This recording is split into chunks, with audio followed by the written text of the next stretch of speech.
Okay, I think we can officially kick off. Good morning, everyone. Happy Friday, and welcome to this webinar where we're going to be looking at using BIM technologies for roads. It's a really cool webinar series that's power-packed with a lot of content that will help you in this phase. And if you're still confused on the title, because I know it is a little bit long, don't worry, I am going to clear that up in the next slide. So about this webinar series, first of all, it's going to be a three-part webinar series looking at various BIM technologies that's going to help you face the challenges that you normally expect or encounter during these phases. It's going to be looking or concentrating on the bidding stage, the design, as well as construction phase and monitoring. And today in part one, we're going to be using the BIM technologies to help us at the proposal/tender stage. Now, the reason why I've got slash there is this workflow or steps are kind of repetitive or overlap depending on your application. So adjust your perspective accordingly, depending on where you fit in the workflow. And of course, the technologies that I really want to touch on and probably use in this series are all highlighted on the right-hand side. So we've got Autodesk Infraworks, Civil 3D, Navisworks, Map 3D, and of course the cloud collaborations of Docs, Design, and Build. Of course, we're also going to be introducing Devitech IDAS. You might have been familiar from it from my previous civil collaboration series or Stormwater Network series. And then, of course, I'm going to give you a little bit info on ArcGIS Online and how you can actually bring it into your design. And of course, I will be your host for this webinar. I am Shuaib Yunus. I am the BIM technical specialist for civil infrastructure and mining here at Baker Baines in South Africa. I hold a BTech degree in civil engineering. I am a civil consultant, Autodesk certified instructor, and I see myself as a champion of BIM for civil infrastructure. A little bit about me and things that I like to do. I definitely enjoy the beach, hailing from the South Coast, so definitely. Deep sea fishing, I mean, the feeling that just launching at daybreak and watching the sunrise at the sea with the dolphins by the boat, definitely something I love. Powerlifting and archery have become a bit of a couch potato, but I definitely enjoy those as well. In terms of who we are as Baker Baines, we've got 4 core segments, as you can see there: survey and design software consultancy. The 2 on the left are actually really powerful: business process improvement consulting, where we help businesses be better and do better. And of course, we are an Autodesk authorized service provider. A great thing is that we also are a blended learning provider, meaning that we have CAD learning and we are Africa's only Autodesk approved content publisher, which is fantastic.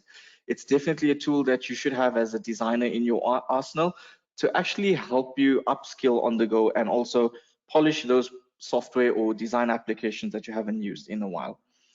And of course, at the bottom, if you want to be or classify it in terms of segmentation, we do building, so architecture, civil and structural, so horizontal and vertical construction, energy, process plant, and manufacturing. In terms of the brands, logos are key. So in terms of scan to BIM services, we partner with Topcon for the construction element and Leica for the architectural space. So scan to BIM, those are our main technologies, including ClearEdge 3D.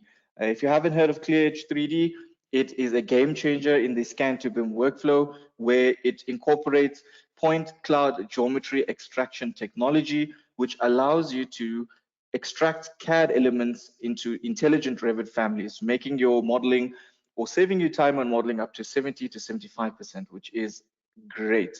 IDAS, of course, you're going to see it in this webinar series a bit more. We are definitely proud to be listed on the Autodesk Services Marketplace as a provider.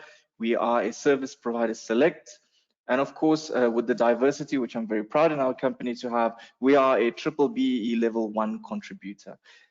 We also provide training, classroom and virtual. In this case, we are leaning on virtual because of our current circumstances. And of course, like I said, CAD learning, if you haven't checked it out, head down to our website, download a trial, and definitely give it a go.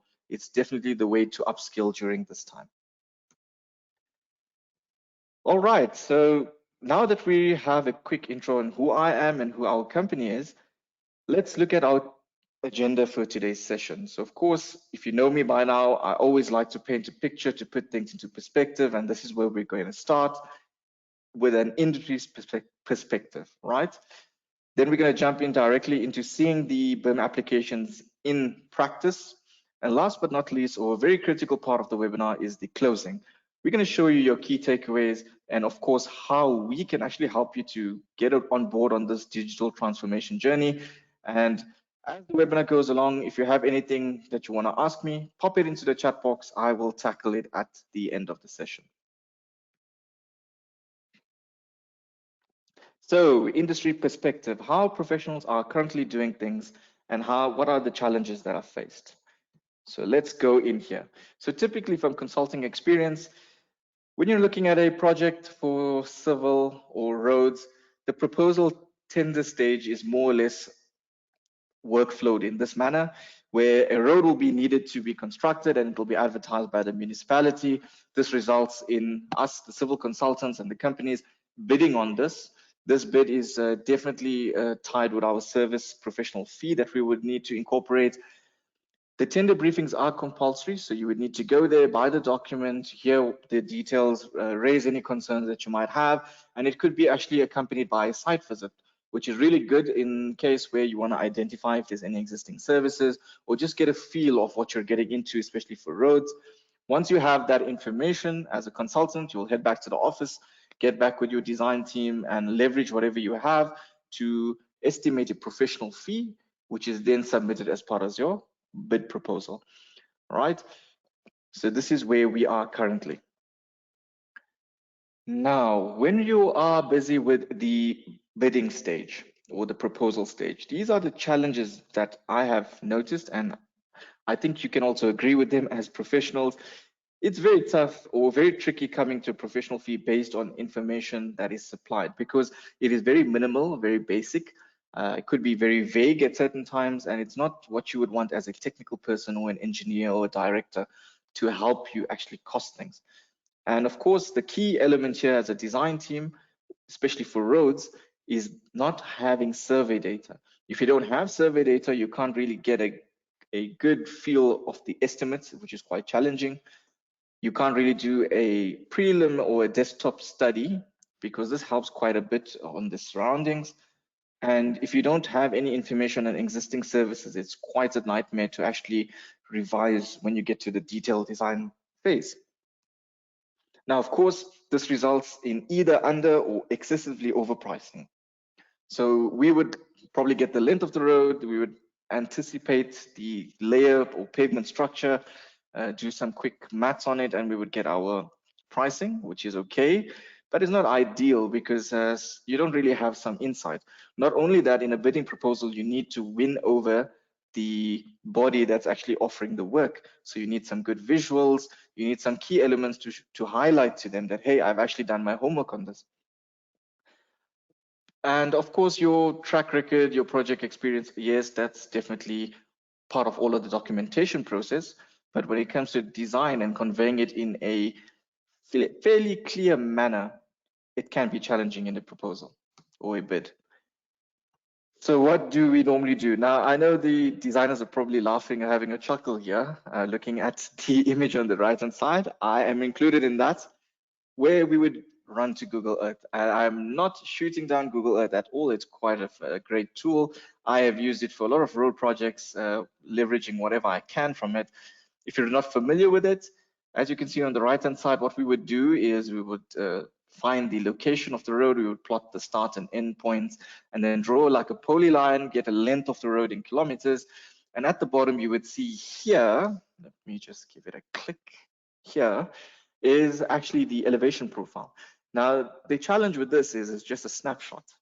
You can't edit that. That is not live data. So the challenges faced here is, first of all, you don't have any horizontal vertical geometry that you could actually play with, if I could use that word.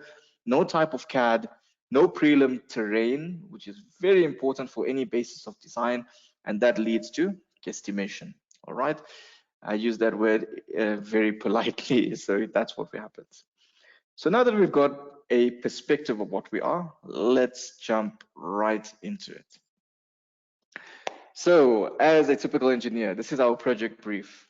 So we have seen a bid or request for information or proposal for a road that's 3.2 kilometers long. It's got a lane in each direction. Again, it can be more complex. You can have a median, you can have a bus stop or traffic bay or something like that. Process-wise, it's exactly the same, irrespective of level of service of roads. So this is what we're going to be sticking with. It's perfect for a webinar. The road is situated in the south coast. I am familiar with it, so I thought I'll probably use that as a location in KwaZulu-Natal, South Africa. And there are existing wheel tracks. Now, if you're not familiar with road terminology or scoping, especially when you're going to areas that are surrounded by either rural development or just not, or reaching up to actual development or being in development phase, you would see that there are a lot of gravel roads or roads that are made just by like buckies going over them, and you've got like a defined path, or you see people that are using it, pedestrians walking along that path. That's what we mean by wheel tracks, right? So we've got a more or less a route that people use quite a bit, and we're going to create a road there. Now, what we're going to need to do is we're going to have to do the road design as well as the stormwater network. I've included that in here. It's very seldom that two different consultants will be appointed for these two things. It's normally done by one consultant because of the super elevation, Emax, those type of things that's relative to your positioning of the stormwater network. So today in part one, we are focusing on reasonable quantity estimates. So I'm going to show you how you could get a very good feel of what you're anticipating in terms of your costing, and how it's going to help you to do a very decent professional fee at the time. So let's jump into it. Let's start off with the preliminary site creation. So in general terms, at this stage, we would be running to Google Earth, right? We would get an image from Google Earth. We will copy and paste it into the bidding report, something like that. And that is it. I'm going to show you something that's really, really way better. So let's have a look. So this is Infraworks, and we're going to use the model builder. Now, the model builder leverages of data online, geospatial positioning, transportation, those type of things that's available. As you can see, I am skydiving a little bit because I know where the area is. But if you want, you could actually type in the location into the search box. So you need to move into your country. If I had to probably type in Trafalgar somewhere else and I was hovering over USA, it will probably find a Trafalgar there. So just a heads up there. And then what we're going to do is we're going to switch to aerial. Here we go. You can see it's definitely on the south coast beach along the road. And that is the location of our actual road. It's within the region of San Lumiere and Trafalgar. If you're a golfing fan, you must know what San Lumiere golf course, right? So this is where we're going to be looking to create our road. It's going to be starting at a certain location. I've got that defined, let's say in the tender document. I've got an area of just over 12 square kilometers, and I am going to give it a name. So I'm going to be creating a geospatial model based on this, and keep it fairly generic and call it roads webinar. I really did not know what else to call it. And what we're going to do now is we're going to assign a coordinate system. Now, a lot of people are not aware that the South African coordinate systems are built in, but there's a slight difference. So as you can see, if I type in South Africa, we've got all of the legacy coordinate systems, meaning that it was superseded by what's current. So you've got the old ones being on UTM, WGS, normal allos, those type of things, Cape SACS, those type. So if you have old legacy data and you want to bring it in based on that allo system for some reason, I don't recommend it, but if you have to, you can always leverage that data. But what we're going to do is we're going to use the current coordinate system that's used in industry, Hartsbeeshoek 94. And my region falls in the allo 31, sorry, 94 system. I'm going to set that up and I'm going to hit create model. Now, once we do that, it'll take a few minutes. This model probably took about 3 minutes, okay? So I know people are very conscious on time, so I've paid close attention onto how much time certain things took. And once a model is generated, you would get an email to say, hey, what's up? Your model is done. you can actually go and click on it. So let's go and select our model. You can see we can sync it to BIM 360. I'm going to keep it local because I've had a lot of inquiries that if you start working on your desktop or a drive, can you migrate to BIM 360? And just a heads up, it's going to definitely be covered in the series. So let's work on locally on the model. As you can see, the computation is getting done. You've got the tiled layout, and here we go. Now just think of this versus Google Earth. You can be the decider on that. I'm not going to sway you, even though I am clearly biased at this point. But come on, that is a 3D model that you have at your disposal that you could actually use in so many ways. And of course, you can see at the bottom, you've got the coordinate systems that are picking up X, Y, and Z elevations. The next thing that's quite cool in industry, and a lot of people are not leveraging, is the incorporation of GIS, so Geographic Information Systems, into your BIM model. All right, so I'm going to show you that where you could actually incorporate this. Now, I'm being very realistic here.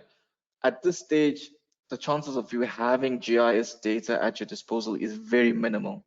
But if you have a GIS professional in your midst, or if you know someone that provides that service and has access to a data space that they could link in and provide the data to you, you could leverage it. So at this stage, typically you wouldn't have it. That's why I did not put pressure on you there, because you might think it's a bit too perfect in the workflow. But I'm going to show you where you can actually leverage it. So in Infraworks as well as Civil 3D, but in this case, we're going to leverage it off Infraworks. If you have an account, you can actually log in, but I am going to actually access it as a guest.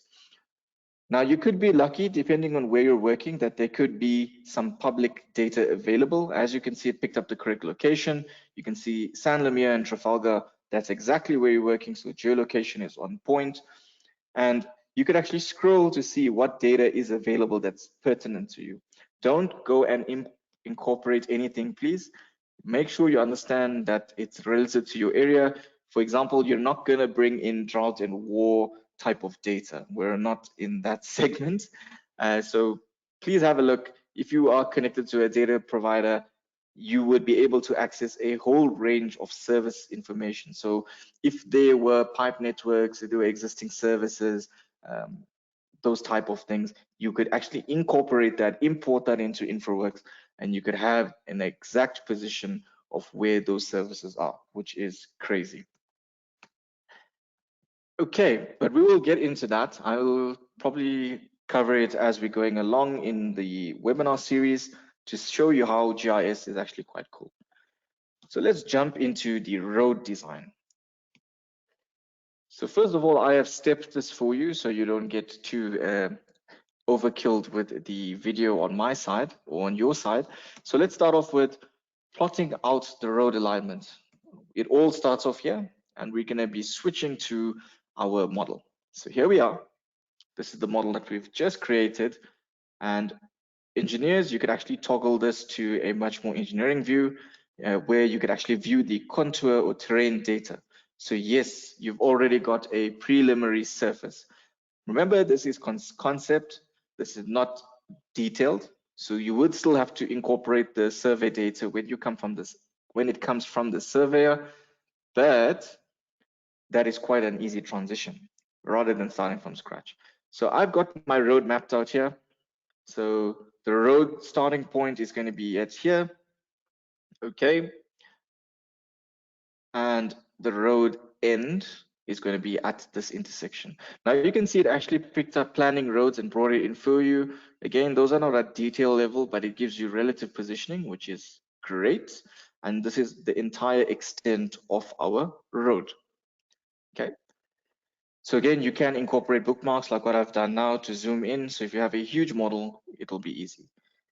So if you're new to Infraworks, you could start with planning roads, but I am used to it, so I will use component. You can see it has a speed. You can define the level of service. I am going to give it a name, typo, sorry about that, road 1, right? I'm being very generic right now. But anyway, you've got two options to draw a road, PI based to element based. So let me just show it to you. So currently we are using element based, and as you can see, it generates a curve based on your constraints as you're clicking. And at the bottom, you should see that the tooltip's telling you that no, that curve is too sharp, or it cannot resolve the geometry based on what you're using. So it's a good guide into what's realistic or not based on the speed that you're designing. Of course, you can also type in exact geometry there, so that's why you have that blue box in meters. So we are working in the metric, and you can see the warning signs and stuff like that really help you to show you, for example, your curve needs to be less than 180 and so on. So that is using that method. You've also got the PI based, which most users actually prefer. If you're not sure, the tooltips actually show you the difference between those tools. PI based is quite nice. It will insert a curve based on where you click, and then when you reach a certain degree of curvature, it will join or it'll create a curve like you're seeing on my screen. So if I move it there, that curve will be automatically generated. So I'm not gonna bother you and let you watch me plot this entire 3.2 kilometer road that ends there. I have done that for you using the same methodology. So let's look at, once the road has been plotted, what we can do. So here we are, we've got the road that has been drawn. Let's just jump in, and as you can see, the intelligent tools actually joined it to the intersection for me. I didn't even do that. So it has intelligence built into it. And just remember, it is still a conceptual design tool, but it has a lot of intelligence.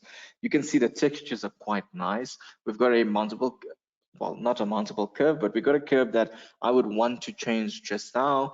We've got the grading, we've got all of the metadata that's attached to this road or alignment, and we can actually customize it based on component. You can see we have a camber of -2% on either side.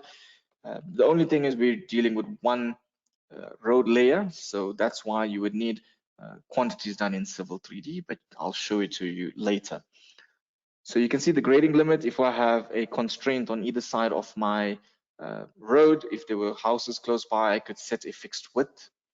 And what we're going to do here, I'm going to replace that curve with a Kerbin channel. In the software, it's called Kerbin Gutter. Slightly different terminologies, but same thing. And once we do that, let's go have a look at how it looks. So let's click there and look at that. Really, really good and crisp, right? So we've got the curb done. We've even got the sidewalk. Again, you could customize the sidewalk to whatever material you like. I'm just going to leave it for this example. Let's go and change that curb to a Kerbin channel or Kerbin gutter config. Same like what I've done on the left-hand side of the road. And here we go. Okay, so we've got the road looking more or less what we'd like. We've got our lane width assigned. We've got the type of arrangement for the curbs that we want to use. Now, it doesn't only stop there, right? So I can insert what we call decorations. You could use road furniture also, depending on what terminologies you would like. So I'm going to go place decorations. As we know that roads, we would definitely need lighting. Okay, so I'm going to insert light poles. A lot of people can't do this. I mean, if you had, like I said, if you were stuck on Google Earth, that's where that snapshot that I showed you earlier, that's where you would have stopped. So I've inserted this light post. Of course, it's facing the wrong way. So I'm going to fix that quickly. I want it also spaced out at every 20-meter interval, which is fine with me. And I will just probably turn it to the correct way. We don't want people getting confused or this constructed wrong. So once we do that, here we go. Looks pretty good. And look at the realistic nature. You could actually see the shadow of the light post, so just a bit crazy. Okay, so here we are. We've got the light there, and I'm also going to assign it on the right-hand side. Again, if any questions pop up in your mind during my presentation, please drop them in a chat box. I'm going to definitely tackle them at the end. So don't feel shy on that part. So again, here we are, I've got that. I'm gonna just sort out the spacing quickly. It's facing the correct direction, so I'm fine with that. I'm just gonna toggle on the spacing. Perfect. So we've customized the curb, we've added some additions, that's probably part of it. And if I zoom out, of course, this model is quite a bit too big for what we want, but I just wanted to show you the power of the software. And you can see it has been assigned to the entire road network. Okay, so we've got the alignment locked in, we've customized the curb, we've added some lights. What about the long section? Okay, so in the software, it calls it a profile. We call it long section, same thing. Let's have a look. So in Google Earth or whichever other software you might use at this prelim design stage, you don't have something that's dynamic, meaning that you cannot edit it at certain positions that you would like to or play around with it. I've toggled on certain views for super elevations and so on, but check this out. You've actually got the long section that's here. Of course, you can adjust the scaling of vertical exaggeration, those type of things. And you can see it highlights the entire road. There's a various amounts of grips. You can see that there's text assigned to the elevation points that are critical. So if we're gonna actually select this, for example, you can see it gives you the length of the tangents, the VPIs. I can actually raise it, lower it if I'd like to, and it will actually update once I click in the model. Not only that, the vertical exaggeration is 2:1, 5:1. So if you want something a bit easier to work with, you could actually customize it accordingly. If I go to the model and I click, it will definitely update depending on the vertical profile that I have done. I can also insert or delete VPIs if I need them to. Okay, can also put on active tracking, so it'll highlight where I am in the long section.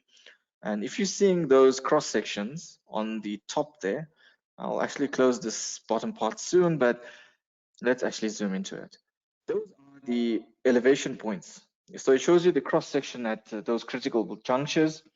I can make this full screen. I can toggle my assets if needed, but I think this is a pretty cool view.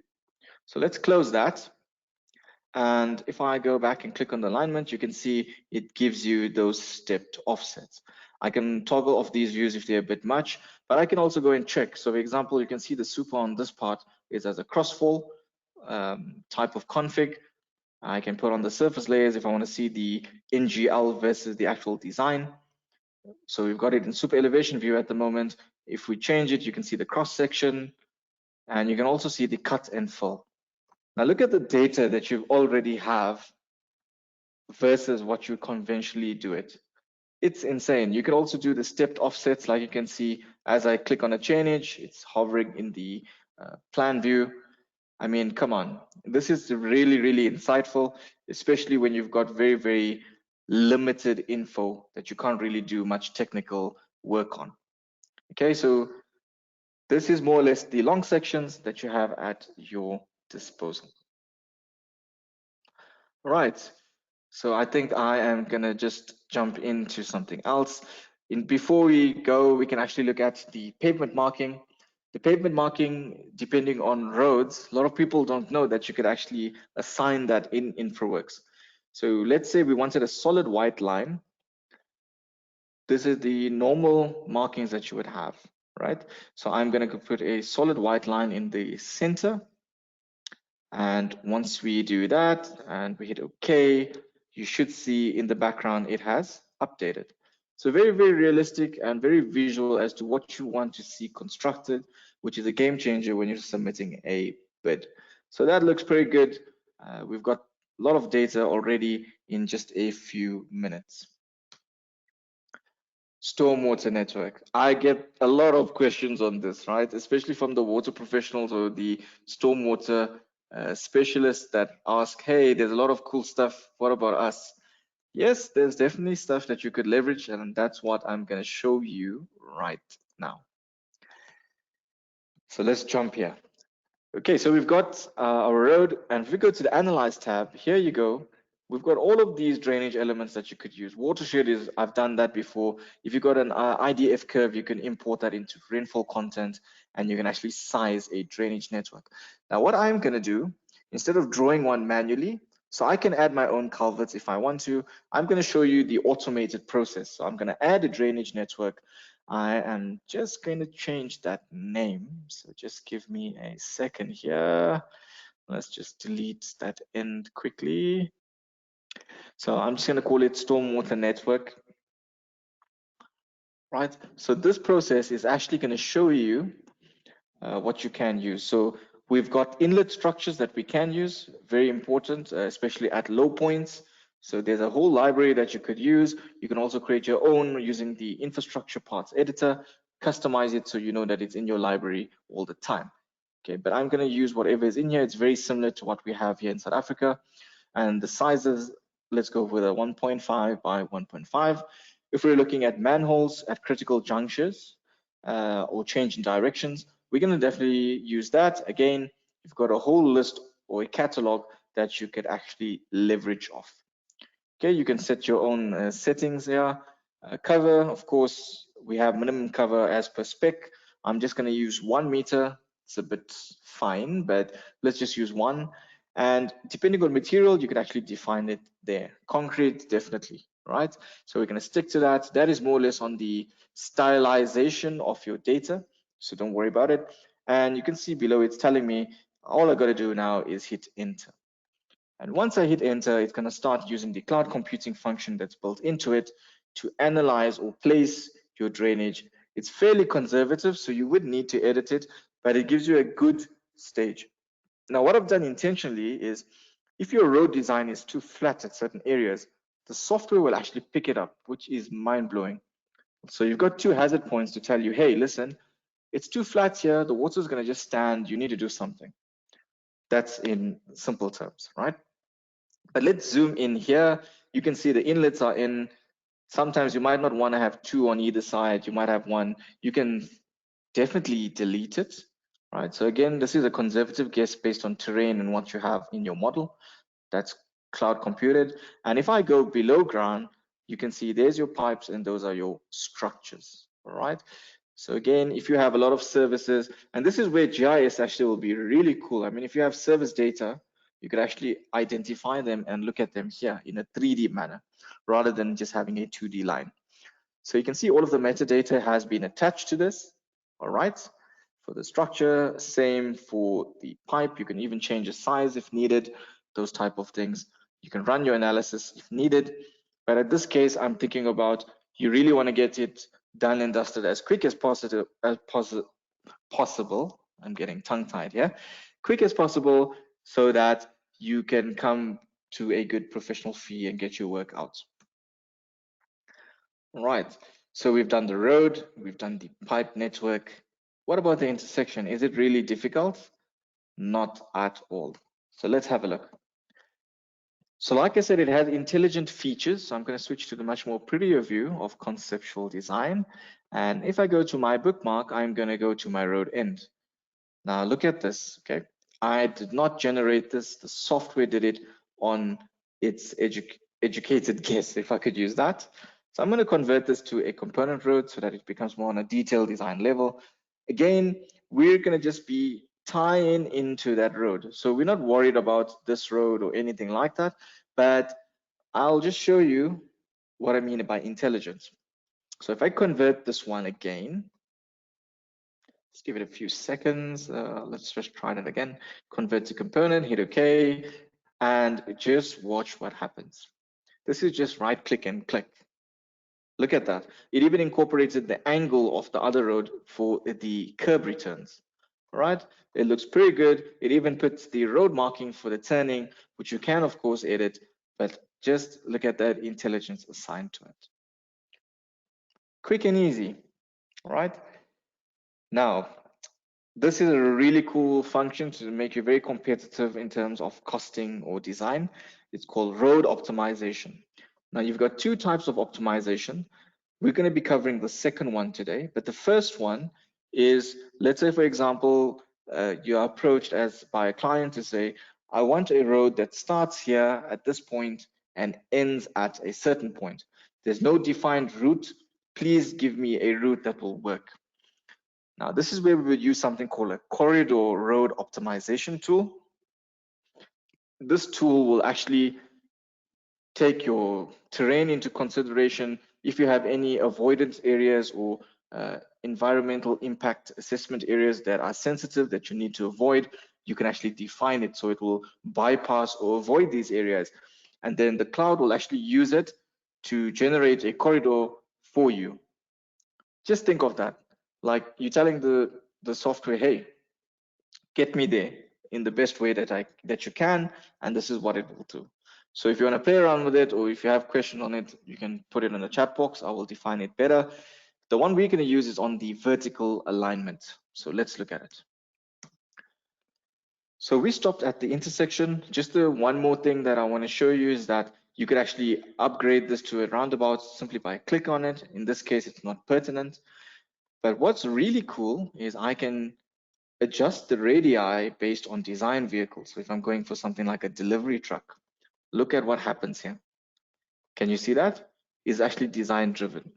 So if I switch to maybe something a bit smaller, so let's go for that one. Give it a few seconds and you can see the radii adjusts perfectly. You might see that there's an inlet at the center of the intersection. We can always delete that. That's why I say I've left it there. So you would need to check it a little bit. But if I hover over each radii, I will see certain segments that pop up, as you can see here. So this means that I can actually edit this element. So if I wanted to increase that radii, I could actually type in something or use those grips that you've just seen to make it bigger. All right, so let's go to the corridor optimization part. So what we'll do, you can see this is the road that we're going to be using. It's not found on the right-click menu, but it's found under the Analyze tab.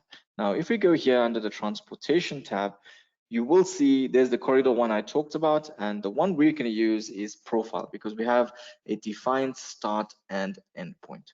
So I would need to select this road. Currently, you will see that no road is selected there. But once I do, you can see road 1 has been picked up with the design speed that we actually assigned to it. All right.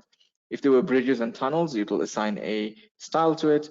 We can actually play with the maximum and minimum grade and spacing for a PVI, which is crazy. I mean, we've got anchored PVIs, so things that don't move out of place or we want to be anchored, don't move.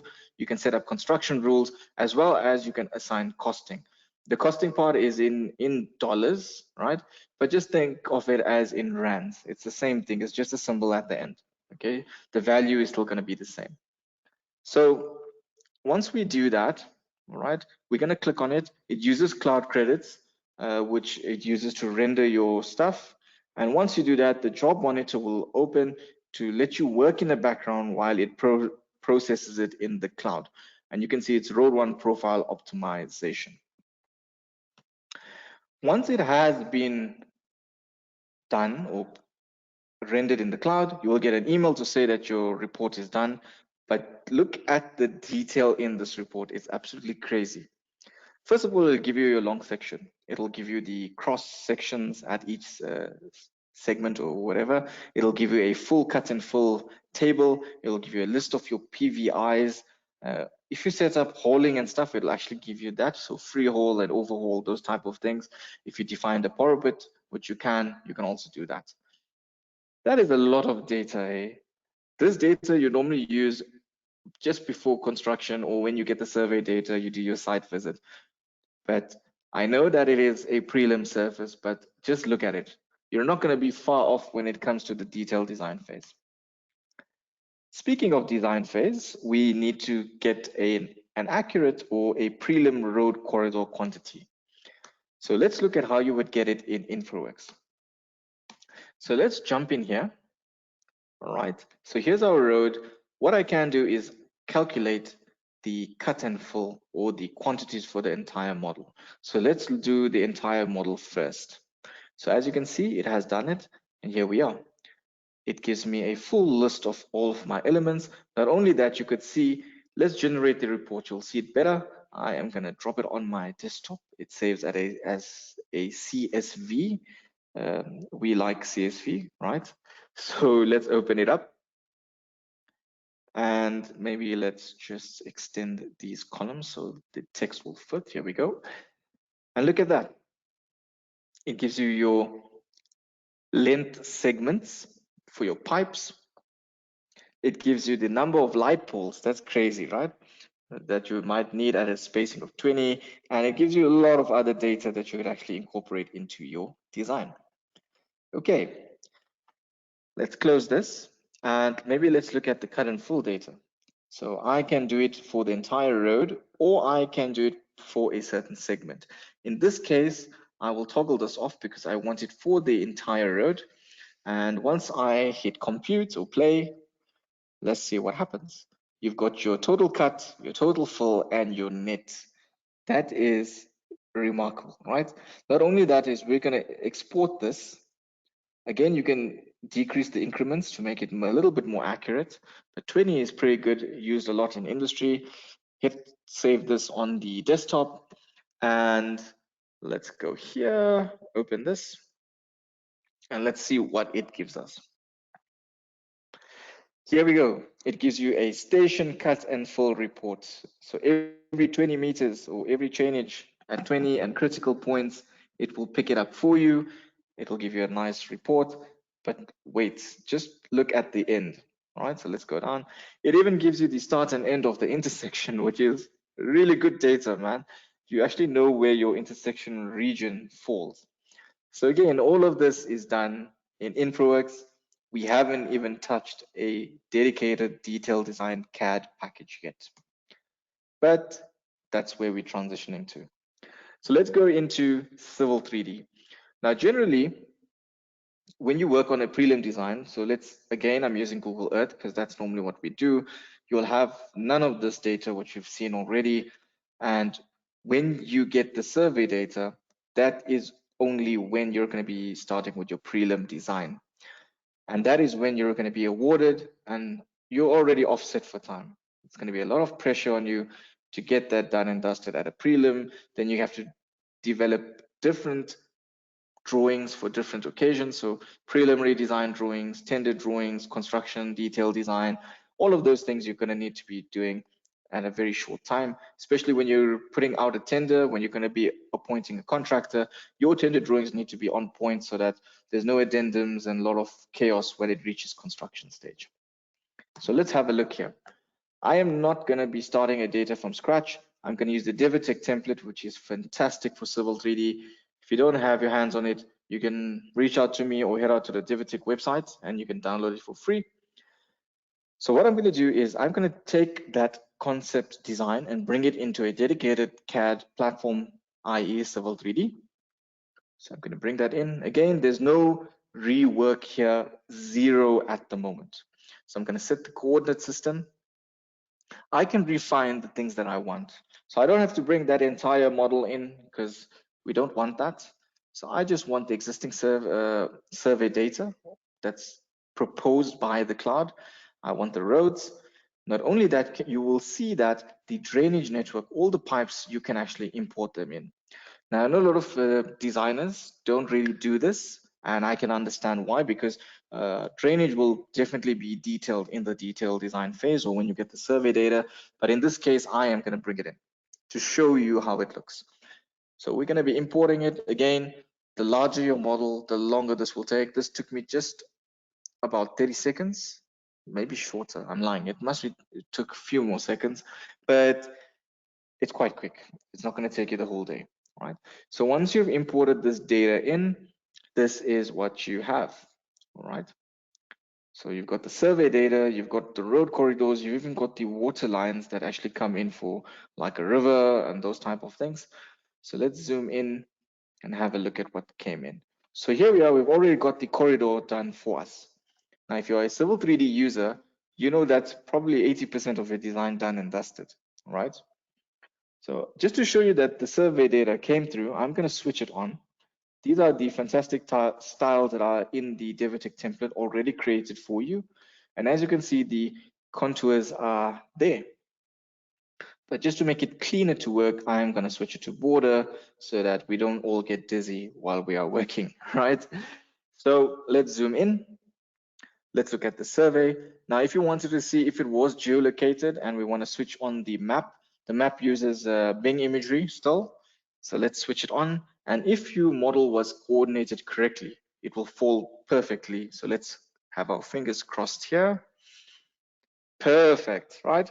You can see as I zoom out, the model gets bigger or the map gets bigger, but I don't really need that. It's gonna just make more computing on my computer. I'm gonna just crop it. So here we are. So let's just go and switch off that map quickly. And this is the result. So we've got our dedicated workspace, if I could call it that. And I'm just gonna make the image a bit finer. And let's just zoom in. You can see that is the engine that it's built on at the moment.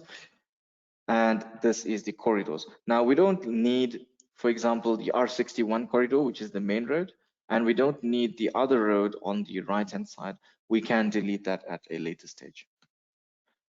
So as you can see, the transitioning from your conceptual design is very, very easy, right? And we approaching the home run of our webinar very, very soon. So let's jump in here.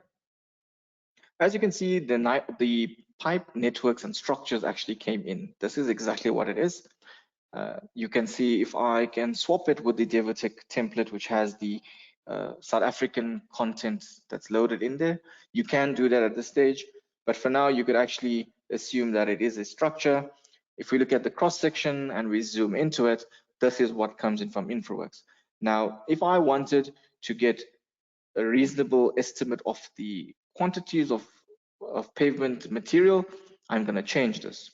So instead of deleting it, I'm just going to swap it quickly. So let's go and replace this very quickly. And there we are. Right. So we have more pavement layer data that we can leverage off rather than just using one. I'm going to select the left lane just to make it match. And here we go. Again, we can adjust the parameters and thicknesses and widths of this as well. So I will just go to the properties very quickly. Let's take off the pivots. We don't need that. It's quite a simple road. And there is the lane width. So if I go here, currently the lane width is 3.6 meters. I'm going to change it to 3 because that is our design. 2% fall from the center line is perfect. I will just change this one as well. And this is the result. So that was very, very quick. Okay, we've got this done and dusted. If you wanted to define the pavement layer thicknesses, we can come and do it here. So let's do it very quickly. So let's say pave 1 is representing asphalt, pave 2 maybe G1, base depth maybe G3, and sub base we can keep it as a R&R layer. So maybe we want a 30 mil surface for the asphalt, which is fine. We maybe want a 150 thick layer of maybe G1. Yeah, let's use G1. Base depth, maybe G3. Of course, you can consult your pavement catalog thing, right? We all know about that. But I'm just assuming here. And then, of course, you got your rip and recompact layer. I'm going to leave it as 0.3. And hit OK. You'll see what happens to the cross section. It updates instantly. Now, instead of going and doing that manually for the right lane, all I'll do is I will delete that lane and I will use a handy shortcut that comes in from AutoCAD using mirror for cross section. Now, I've done this intentionally. A lot of users use the wrong section or point, but if you do, you don't have to freak out. All you got to do is select those segments, move them using the move command, and target them to your marker point, and it is fixed. So don't panic if that happens. You can actually sort that out very, very quickly. And that is the cross section done and dusted. Right. So now that we have our layers defined, we are almost done with the webinar. How do you get the quantities for each layer? Let's have a look. So again, first of all, I'm going to delete these roads. I do not need them.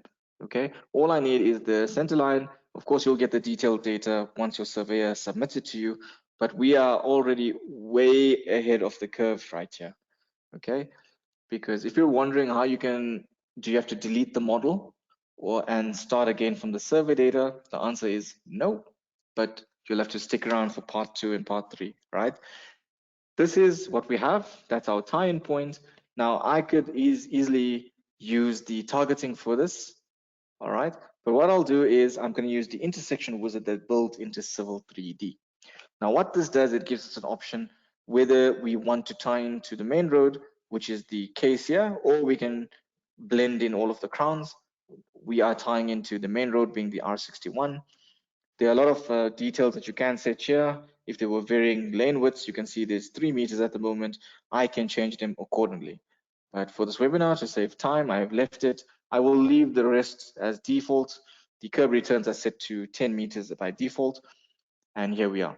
Once we hit OK, it will take some time a few seconds rather, to generate. And if I zoom out very quickly, you will see that the intersection is done. Very, very quick. I could delete that R61 lane and I could update the, the quantities, right? So it's very exact. Or if you want to be conservative, which most people are at this stage, you could actually leave that in so you've got some room. Now, what we need to calculate or to derive the actual quantities per layer is we need a comparison surface. So we need the top road, so the finish grade of the road, as well as the datum surface, meaning the absolute bottom of the pavement layer, the last pavement that you would need or material. Okay, so this is what I'm doing here. I am defining that so the software can actually compute this for me using an average end calculation, which is very, very good and very accurate. So here we are, we've got that done. I'm going to make it look neat. So I'm just going to tidy this part up very quickly on the top and the bottom. And if you wanted to see the surface for the top and bottom, you can leave them on. I am going to switch them off because I'm keeping this as clean as possible so that you can see what's going on. So here we are, we've got that done and dusted. It's defined. We're going to rebuild the road based on our new parameters and it's done. Okay, so where do we go from here? We need something to actually sample the road at our set increments. And this is where something called a sample line. Where is this button? Ah, there's it here. Okay, so sample line, we're gonna go there. We're gonna select our road that we're gonna be working on. You can see the alignments that have come in from Infraworks are there. I'm just gonna accept the settings as default because I know how the software works. I've got the range. We're going to do that 20-meter increments, which can be edited. But again, we are just saving time here very quickly. We close that, and you should see now there are blue lines along the road. These are sampling this road alignment or this road corridor at 20-meter increments. I've got the text set to quite small just to keep it clean on my screen, but you can see there is the chainage there. So now that we've got something to reference off, the last step will be to go and compute these materials.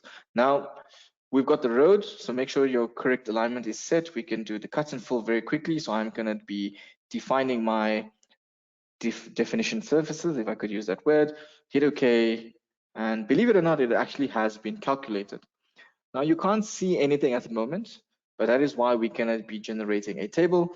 We can also export that as a report in CSV. I've already showed you more or less how it looks with Infraworks, practically the same thing.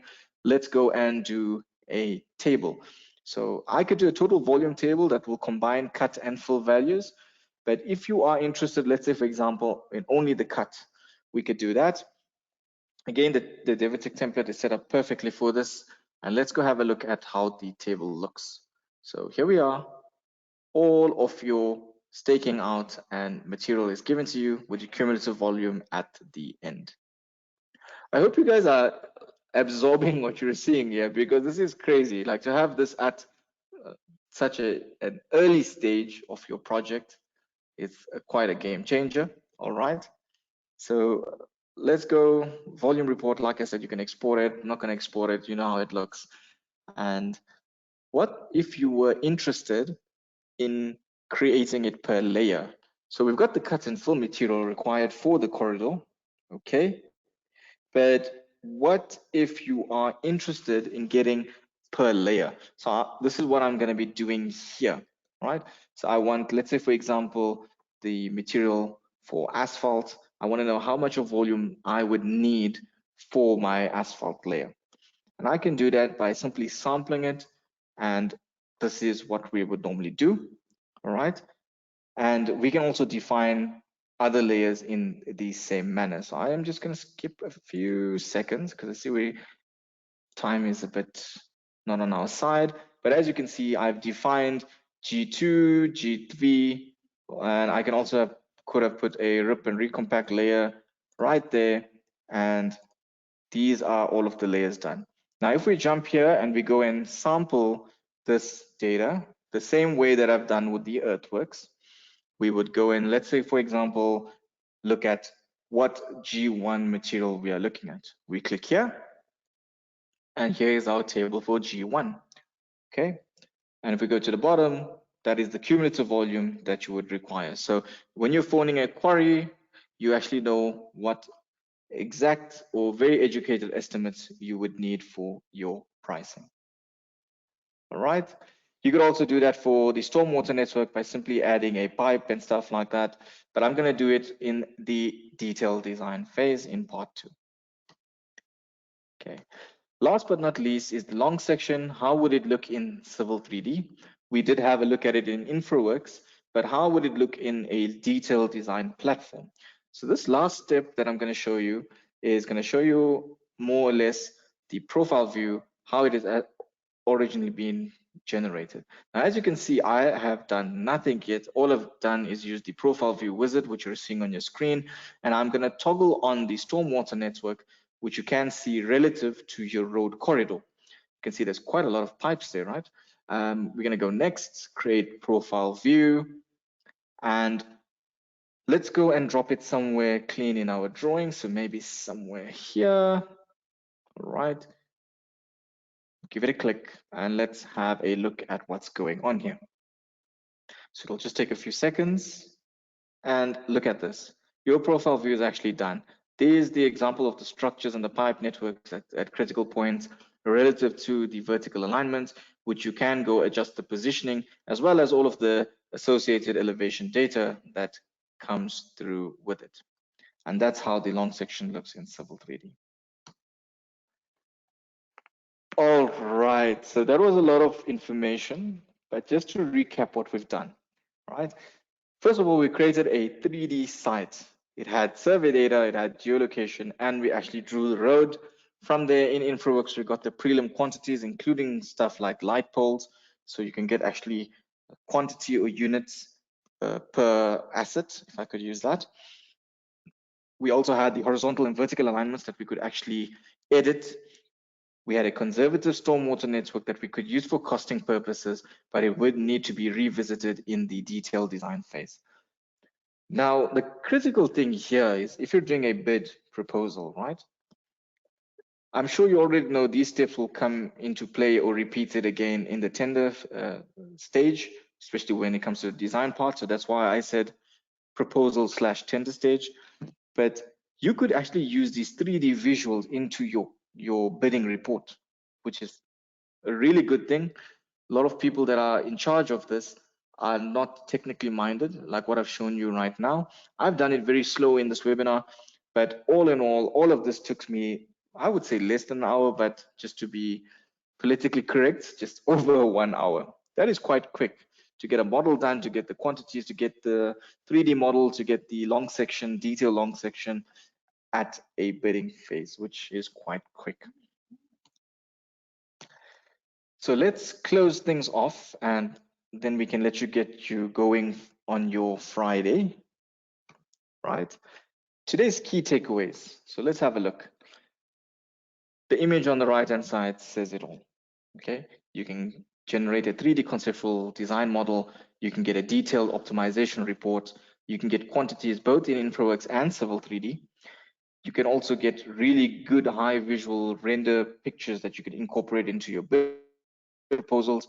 And if you have a GIS professional in your midst or in your consulting company, you have a very clear, distinct advantage to link in the data from the portals that they have access to. So how can we help you? I'm sure I've showed you quite a bit here.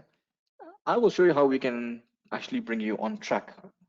So at Baker Bains, we believe we solve our customers' problems through digital transformation, helping them to design and make a better world, right? We all live and breathe this here at Baker Bains. We bring it together using our unique I-ADOPT methodology. It's based on 3 critical components of assess, educate, and consult, which is further segmented and related to people, process, and technologies. We help companies design better and be better, adopt the technology, consult with them. We do pilot projects. We help you with a lot of different things. We do business assessments, training, BIM implementation, data management, as well as consulting with you. So if you're new in the digital transformation space and you can already see the benefits I've showed you already, give us a call or get in contact with us. We would love to chat to you and actually help you on this way. Speaking of getting in contact with us, these are our contact details. We've got offices here in Johannesburg as well as Cape Town. If you want to hit us up online, we have LinkedIn, Facebook, Twitter, Instagram, as well as YouTube. You can always contact us.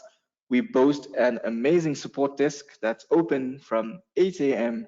to just before midnight, right? So we are very proud to offer that. We help our clients as much as we can. And of course, if you want to reach out to me directly with anything civil infrastructure design as well as scan to BIM, this is my contact details. A lot of you have given me good feedback in terms of future webinars or stuff like that that you would like to see. It's been really useful, and it helps me to keep on track with things that actually you're going to be using and helping you. So I am Shoaib Yunus, of course, BIM technical specialist for civil infrastructure and mining. The really cool thing is all our webinars are on our YouTube channel at Baker Bains. So if you know a buddy that missed this, I will be posting it on LinkedIn. The recording, you can tag them in the comments. Not only that, if you're in the architecture space, mechanical space, all of my fellow professionals in our company, all our webinars are on here. So you can definitely go hit the subscribe. It's cool because if you do subscribe, the recording, as soon as it's uploaded, you will get a notification, right? So if you have any cool feedback for me, or if you want to see something that's actually grappling with you, it might be a really good webinar series to host, you can hit me up on my email. That's my contact details there. Feel free to reach out to me. My primary focus, these are the software that I use predominantly on a daily basis. Secondary is where I bring them in every now and then. You should have seen this in the civil collaboration series where we practically use all of those. Other focuses, IDAS, you're going to see in part 2 what a game changer this is. Clear Edge, I can't say enough for that. We've got Leica, TopCon, CAD Learning. I definitely go back to this tool because I use so many technologies and you do forget as a human. And I'm going to be playing around with VR as the year goes. So how I can help you, if you want to reach out to me directly, and how we Baker Bains can help you. Training, of course, we provide training for Autodesk software. It includes customized courses, project-based pilot project training, as well as scan to BIM. So if that's in any of your interests, you can always reach out to us. Consulting and process analysis, we help your company to work better, your design teams to work better, streamline your processes, your methodologies, and make it that much more better. Presenting, if you're hosting any great events and you would love us to help and provide insights with, we are there, as well as to demonstrate to you any of the technologies and BIM solutions that you've seen or you have been interested in the Autodesk environment. And of course, webinars, you've been seeing me every month, as well as if you want to have a chat about something that's interesting you or you're working on something really cool that you want me to have a look at, you can always hit me up. We could have a chat and take it from there. So let's jump into the Q&A. So just give me a second to see if we've received any questions.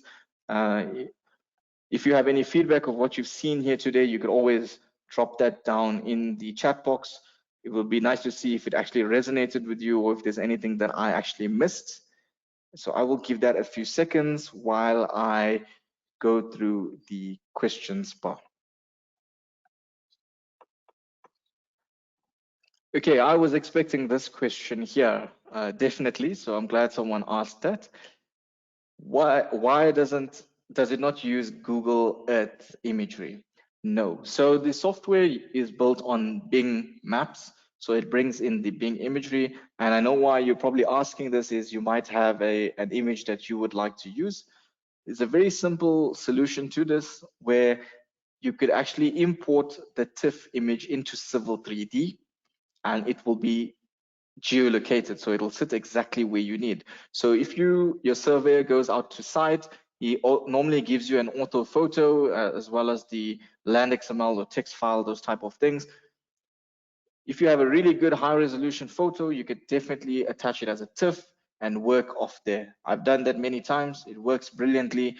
And you can also incorporate that image into Infraworks as well. So good question. And I'm glad I've seen it on the chat box.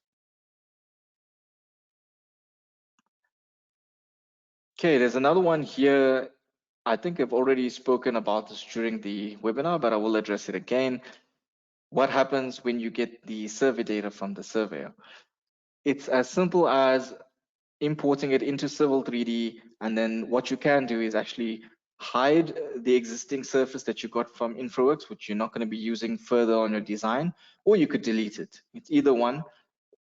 I will be covering that in part 2, so just stick around for that if you're a bit confused.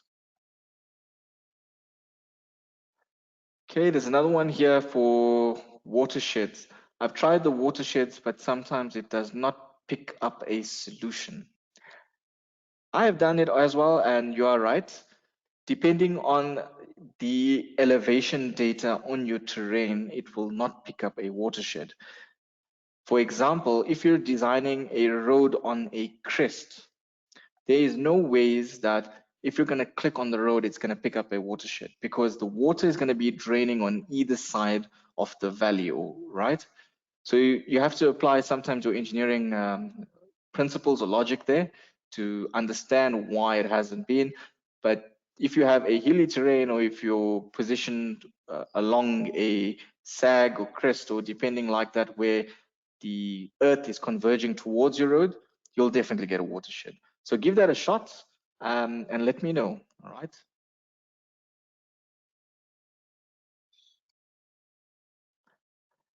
Okay, there's just one more here. What design standards can you use for road design? How does it pick it up? And try and read this. Can you create your own? Yes, so it's based on AASHTO standards. AASHTO standards are used globally. We also use it here in South Africa. You can also consult with the NRA manual, TRH manuals, all of those that we have as the local legislations. You'll see it's the same reference. Now, if you wanted to customize it, yes, there's an XML file that you can edit. The process is actually highlighted pretty clear in Autodesk Knowledge Network. So if you just probably Google design criteria file Civil 3D, you'll have all the steps to do that for you. However, from experience, I've never had the need to create a custom one. The AASHTO standards worked pretty damn good. So give that a shot. Maybe you might be missing an odd design speed. Maybe that's where you could actually edit it. Like for example, doing a road for 70 kilometers, we normally work like 60, 80, 100. So maybe that could be the reason for your question. So thank you for that. All right, I think that is it. I've addressed all of the questions. Thank you very much for attending the first part 1 of the series. I look forward to seeing all of you again. Have a great Friday and a greater weekend. Until then, keep well.